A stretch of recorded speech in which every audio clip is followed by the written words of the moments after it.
Hello racers! In today's video we will be talking about the start of the PQ season, what decks we brought to the PQ in Gdańsk, and what changes we made to those deck lists since the Galactic Championship. Okay, so let's go through the table of content. First we will be talking about SWU-SwoopRacers' deck that he brought to the tournament. So he is still on Talizn Force Red. But there are some changes from Galactic to the PQ season because of how the meta developed. Then there will be talking about my deck. So I took Sabin ECL, but this is not your regular Sabin. It's a build that is specifically designed to interact in the current meta. It had a few spicy additions, and I will go over them when we get to there. Third, we will be talking about the tournament, how we did, who we faced, and what was the meta overall. And lastly, we will be giving additional information about the Patron that will be launching soon. Okay, so let's start with the SIP and his Talizn. Yep, so I decided to stick to Talizn after Galactic. I know that in one of the our most recent video we mentioned that that Talizn is falling off a little bit, but I still feel like Talizn is good. So maybe we overreacted that a little bit. Even though Hand Blue, Hand Green, which are very good matchups for Talizn, are starting to fall in popularity a little bit, I still think the deck is still quite well positioned in the meta, so I decided to stick to Talizn. It doesn't necessarily mean that I'll keep playing Talizn for the rest of the season, but for now I feel like she is still good, so I'll be playing them, and I made a few adjustments. You can go to the next slide. Yeah. And so here are the changes that I've made. So first of all, I swapped Perch Trooper for Grievous.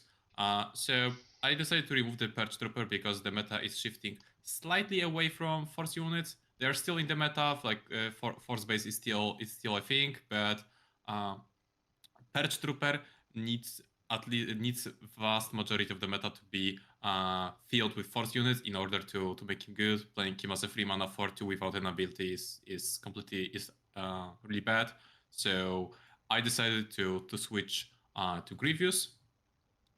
Just because he is a well-studied minion. 4-mana 4/4 is just a decent stat line, and the advantage of Grievous over Perch is the fact that you can trade with something like a 2-drop, and the Grievous will stay alive, and Perch Triple would die in such a case. So that's why I decided to add Grievous, and he was performing pretty decently during the whole PQ. Next we have the Kiadi.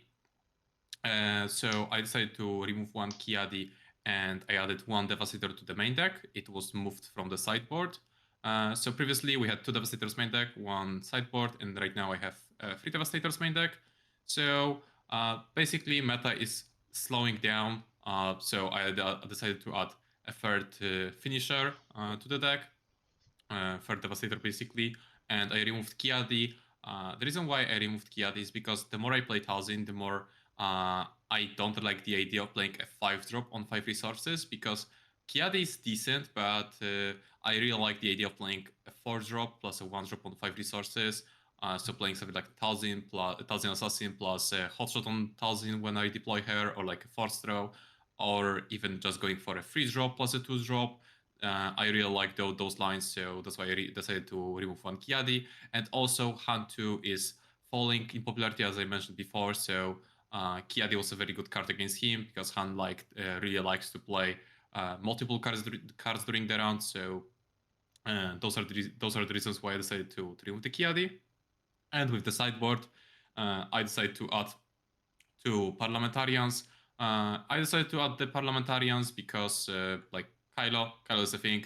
I feel like he's gonna be popular in the upcoming weeks at least. Maybe he'll fall in popularity in like a month when people start to play those Parliamentarians in the sideboard, and people realize that people are too teched against Kylo to really play him, which was the case with like Hard Control, Vader Yellow, like those decks, which after some time people started to play a lot of cards in the sideboard for those, and then they started not to perform as well. And with the cards that I decided to side out to from take out from the sideboard, as I mentioned, I already moved one Devastator to the main deck, and I decided to cut one Champ Sedula just because the ramp decks are not as prevalent, and also a lot of good players who play green villainy with ramp are not ramping in game 2, game 3 when they play against red deck because they know that Champ Sedula is a thing. So because of that, Champ Sedula is weaker. He's still good, and it's good to have him as a threat when the deck is are open, like in the top cut especially. So I still like the idea of having 2 copies of him, but I feel like 3 copies are not necessary, basically. Yeah. So, like in conclusion, it's basically there is less Han in the meta. So Purge Trooper and Kiadi that were specifically targeting Han are coming out of the deck, and just safe, really good cards are adding in. And since you have more space in sideboard, you just added cards to handle Kylo. And yeah, I really liked those changes, and I would probably, if I would go with Talizn to the tournament, I would stick to something really similar.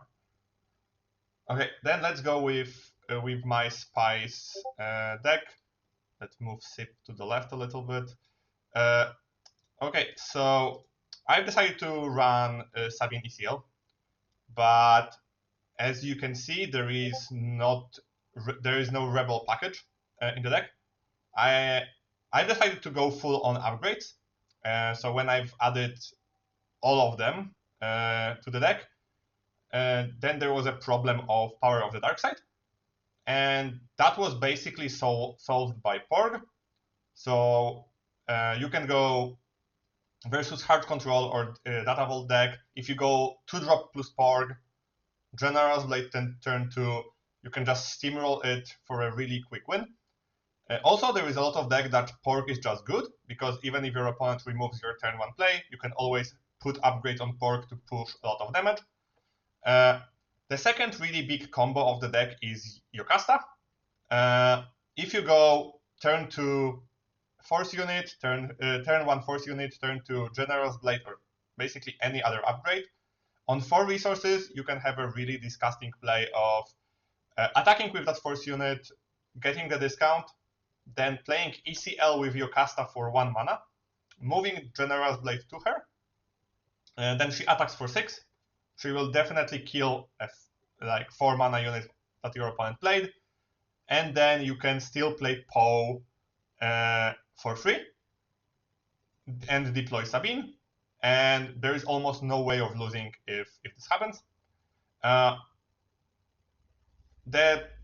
You can always go into space with the deck, because the whole idea of the deck is just to play a 2-drop, upgrade it on turn 2, and then push as much damage as possible, and just finish the game with ECL K2 or ECL Wrecker, ECL Poe, and before your opponent needs to have an answer for the first upgrade. So even if they spend like 4 resources to play Fell the Dragon on your upgraded unit, then you can deploy Sabine and put another upgrade on her, and this is something that almost always guarantees you a win. The deck performed really well. I basically lost only to the worst matchup for the deck, which is Talizn. But at the same time, I'm quite happy how it handled any other decks. This deck, especially this version, is really good versus Tarkin Town decks, because Quinlan cannot go, for example, pass if you play Porg, because then he will be on the back foot on the second turn. So because of that, if you play Porg, they need to play their 2-drop. You can then answer with your 2-drop, and it's so much easier than just pass as the previous Sabine went. It's the same with Cad, but with Cad you can play just Gungi, and he cannot Tarkin Town it because of the 5 HP. So this is like the core of the deck. as for the sideboard, I've decided to heavy target Kylo because it is not the easiest matchup before sideboard. So there is basically 8 cards versus Kylo Tarkintown. Fleet Admiral, really good versus Kylo and Yoda. Both of those matchups were problematic, but if you start with him, those matchups actually became much easier. Parliamentarian is just a great answer, as Sip said, to Kylo, but it's only great answer if you are an aggressive deck. I don't think it's if you're playing like Data Vault decks or even like something like slow versions of CAD. Parliamentarians doesn't really give that much because you need to push damage for the Parliamentarian to matter. Yeah. Basically, yeah. The thing with Parliamentarian is that if you don't put pressure on Kylo, he can just delay the deploy. He doesn't necessarily need to deploy on 7, and then he can deploy on like 10, 11 resources depending on like when he needs to, and because you give him time to build his discard again, the Parliamentarian doesn't really do anything. If you play non-aggressive deck, the best answer to Kylo is probably Rival's Fall. Yeah, that's completely. Daring Trades, because every single card in the sideboard is not heroic, then For a Cause becomes really, really bad after sideboard. So, but I still want to have some damage from hand. So this is basically Daring Raid, basically exchange For a Cause. It's almost versus every single matchup that I put sideboards in. Those are the changes that I do. And lastly, Bombing Run and Confiscate versus any space decks. Especially now after Galactic, they are more prevalent. Vader is on the like lower percentages, but heroic space decks are more common. So I was really happy with the sideboard. I think I used almost every single card in it, and I always felt that I have something to exchange in almost any matchup. So, but saying this, there is still some changes I made to the deck after the tournament, and those changes were basically since hard aggros are not as common. Outflank is basically only for those. It's only when you need to raise your opponent. Timely was much more useful in almost every other matchup. So I cut Outflank for Timely. And For a Cause in this deck, I knew at the start that it will most likely deal 3 damage. And I was okay with that. Also because when I wanted to push damage from hand, the revealing 4 and stacking the units I want on top was kind of relevant because I could get rid of all of the upgrades if my opponent cleared my board. But in the end, it was too uncommon for me to end the game with burn. So the simple addition was just to put Force Throw in because the card is incredibly powerful. And even though in close deck list, my opponents always were playing around Force Throw, even though I didn't have it. But in specific matchups, especially if you draw two or more of them, this card can just win you a game on its own. So it's just a safe addition if someone wants to try the deck in like the next tournaments. Yeah. You can easily say that it's not a normal Sabin if you're replacing For a Cause with Force Throw. Like yeah. something is really wrong. Yeah. But yeah, this is Sabin that it's more swingy than normal Sabin. You can say it's less consistent, but actually with that many upgrades, it is consistent. But it has just really one game plan to go on. But the game plan is really obnoxious and powerful. Okay, so let's talk about how the tournament went for us. So you can start with your like Swiss portion. Yep. So in Swiss, I played 2 Quinlands, 1 Aiden Data Vault, and besides that, I played also Team. This is actually one thing that we forgot to mention. That Tim from Team Enigma arrived all the way from Germany to us. I believe he also stayed at Beton's house. So yeah, it was awesome to play PQ with him. It was quite unfortunate because he faced off both against me and against Beton, and those were his only losses, I believe. So like he didn't manage to get to the top cut because of that. So like felt really bad, but like to be what it is. And yeah, besides him, as I mentioned, I played Quinlan's.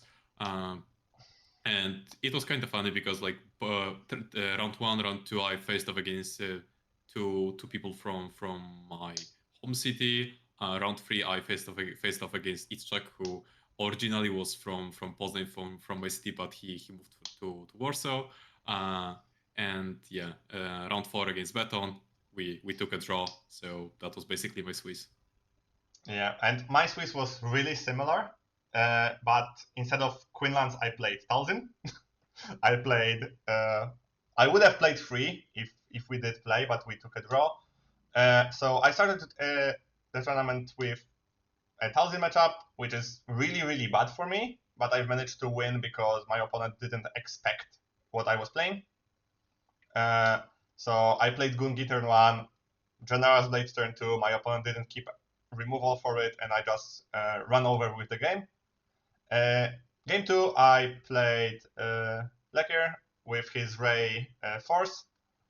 I think it's an extremely easy matchup, so it was unfortunate for him because I think he was trying to pick a deck that's kind of good in the current meta, but got really screwed up by the pairing. Third game, unfortunately, I've played Team. This is a really bad matchup, and Team know how to play it. But I won game 2 really closely, and game 3, it was a really long game because he couldn't put enough pressure on me early game, and I won basically by top decking Timely Intervention with K2 when he was on 6 HP and had a unit with 1 HP. So to be honest, I shouldn't have won this game, but then I drawed with Sip. Round 5, I played another friend of mine with Kukio. He was playing a Traun Data Vault deck, which is, again, from all of the Data Vault decks, I think this is the worst matchup for me. But he had awful draw game 1. Then I didn't do anything game 2. And game 3, in the crucial moment, he just didn't have enough removal, and I won because of it. And last game, I took a draw, so we both were 4-0-2 after Swiss. And then we went to top 8. Yep. Yeah, so we can. Yeah, so my first opponent in top 8 was, it's not shown on the screen, but I played against Kylo Tarkintown. Ended up winning the game 2-1. To be fair, I could have easily lost that game. Like, I got quite lucky because my opponent misplayed in one of the games, so Kylo is still not easy matchup, especially if you don't manage to get those parliamentarians. But yeah, that was the top 4, the top 8. Top 4 I played Beton. So as he mentioned, Talizn Red is his toughest matchup. So he played against me. I knew how his deck looked like, and like both games, I had like basically I knew what answers I am looking for, and I had them. So cards like Power the Dark Side, Force Throw, like obviously with Force Throw you Force Throw yourself. Discard an expensive card like Devastator to kill a unit with General's Blade or any of the upgrades, and that's basically how we win this matchup. So that was the game against Beton. And in the finals, I faced off against Gipki, who played Aiden Data Vault. Aiden Data Vault is not an easy matchup for sure. I ended up losing the game 2-0, but to be fair, the games were kind of close. Game 1, I got him down to like 5 HP, so yeah, not far off. And also like it was game 1, so before sideboard where like it's tougher to play that matchup. Game 2, I got a little bit unlucky. I had like he ended up at 1 HP, and I was waiting for planetary bombardment for like 5 rounds, but I couldn't find it. So like, to be what it is, sometimes you just can't find those answers, and like I got down to like, I believe like 10 cards in my deck, and I just couldn't find it. But like, that's how it is sometimes with card games. Yeah, and my top 8, I played 2 games. Like top 8, I won versus Shine, so it's Avastator's father. He was playing the Anakin 30 that they were both playing in Galactic.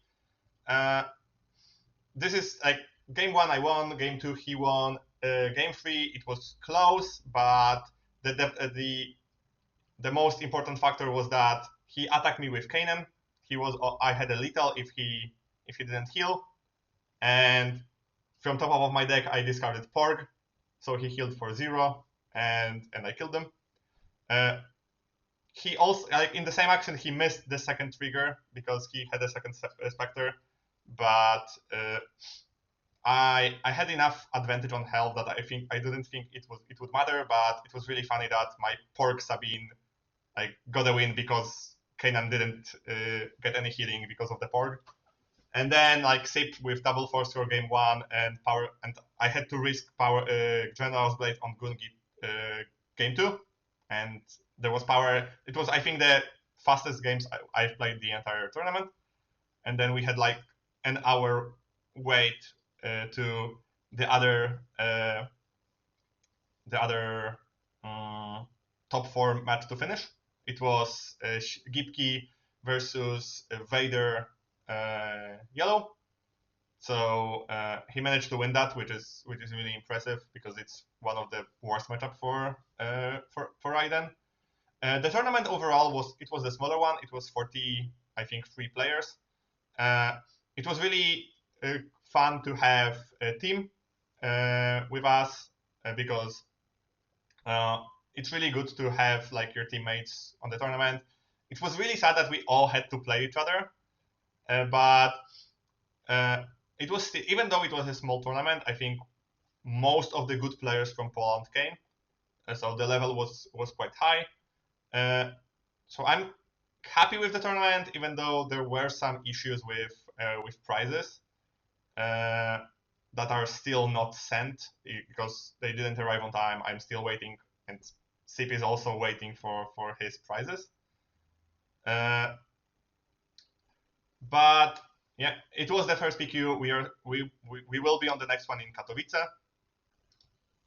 Overall, second and fourth place are really great performances, but as always, we are reaching for the wins. So we will be trying to get it on our next tournaments. It's Malmo for me and Katowice for SIP. And we announced last week that we are launching Patreon. Now we have the date. It will launch on Monday.